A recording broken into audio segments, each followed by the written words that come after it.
कभी न्याय बनाम नसीब की कहानी सुनी है? कभी टीम इंडिया का डेब्यू तो कभी ड्रॉप, कभी बेंच पे धूल खाते सरफराज खान। और अब इन सब चीजों के बीच में सुनने में आ रहा है कि सरफराज की लॉटरी निकल गई है। 4 टीमें आपस में भिड़ गई हैं, करोड़ों की डील लाइन में लग चुकी है और शायद आईपीएल 2026 का सबसे बड़ा वाइल्ड कार्ड एंट्री यहीं से होने वाला है। सरफराज खान, वो नाम जो फैंस के लिए एक सेंटिमेंट बन चुका है, सिलेक्टर्स के लिए एक मिस्ट्री बन चुका है, फ्रेंचाइजीज के लिए एक बजट फ्रेंडली जैकपॉट बन चुका है। दरअसल आईपीएल की रिटेंशन लिस्ट 15 नवंबर को आने वाली एंड ऑक्शन होने वाला है 15 दिसंबर को। सोर्सेस तो साफ तौर पर बोल रहे हैं कि सरफराज का नाम पक्का लिस्ट में है और कम से कम 4 टीमें हैं जो इस बार मोटी रकम सरफराज के ऊपर लगाने के लिए तैयार है। और कौन सी टीमें हैं? ध्यान से सुनिएगा, क्योंकि हर टीम के पास एक सरफराज लॉजिक मौजूद है। सबसे पहले चेन्नई सुपर। सीएसके को मिडिल ऑर्डर में दिक्कत है।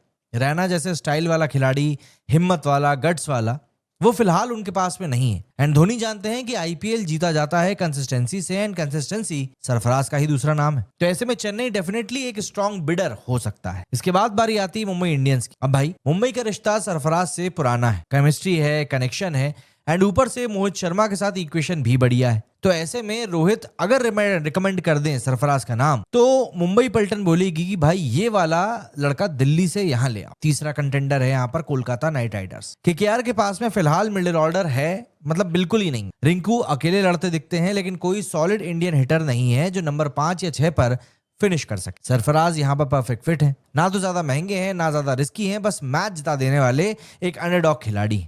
और चौथा कंटेंडर है दिल्ली कैपिटल्स। यही वो टीम है जिसने सरफराज को पहले भी मौका दिया था, लेकिन सही मौके नहीं दिए। 4 मैच, 53 रन और बस बाहर। अब दिल्ली एक बार फिर से रिडेम्पशन आर्क देना चाहती है सरफराज को। घर वापस आओ सरफराज, वो वाली वाइब जिस समय दिल्ली में चल रही है। अब जरा परफॉर्मेंस पे गौर कर लेते हैं, क्योंकि भाई आंकड़े तो बिल्कुल भी झूठ नहीं बोलते। सरफराज ने अब तक 50 आईपीएल मैच खेले हैं, लेकिन 600 रन बनाए हैं। एवरेज 22 से ज्यादा का है, स्ट्राइक रेट 130 के लगभग। कोई बोलेगा कि यार ये तो एवरेज खिलाड़ी है, तो भाई एवरेज है क्योंकि ये नंबर 6 और 7 पर बैटिंग करने आता है, जहां पर मैच ऑलमोस्ट खत्म हो चुका होता है एंड गेंदबाज यॉर्कर डाल रहा होता है, जहां पर की जिंदगी ऑलरेडी मुश्किल है। लेकिन डोमेस्टिक सर्किट में सरफराज वही खिलाड़ी है जिसने सेंचुरीज को एक रूटीन बना लिया है। पिच, अपोजिशन, प्रेशर कुछ भी मैटर नहीं करता, बस बल्ला बोलता है और गुस्से में बोलता है। अगर हम लोग बात करें, आप समझने वाली बात यह है कि कितने में बंदा बिक सकता है। देखिए, सोर्सेस कह रहे हैं कि 5 करोड़ के आसपास तक बोली इस बार जा सकती है, एंड ऑनेस्टली ये सरप्राइज नहीं। आईपीएल में जब बैकअप स्पिनर्स को 8 करोड़ में खरीद लिया जाता है, तो टीम इंडिया लेवल का बैटर 5 करोड़ डिजर्व करता है। 75 लाख बेस प्राइस से निकले था और ये अनसोल्ड रहा था, लेकिन अब फिर वही प्लेयर बिडिंग वॉर का एक सेंटर बनने वाला है। इससे बड़ा टर्न अराउंड आखिर क्या हो सकता है? आप सोच कर देखिए कि वो सरफराज जो 2 साल तक बेंच पे बैठा रहा, सोशल मीडिया पे मीम्स झेलता रहा, सिलेक्टर्स के सवालों का जवाब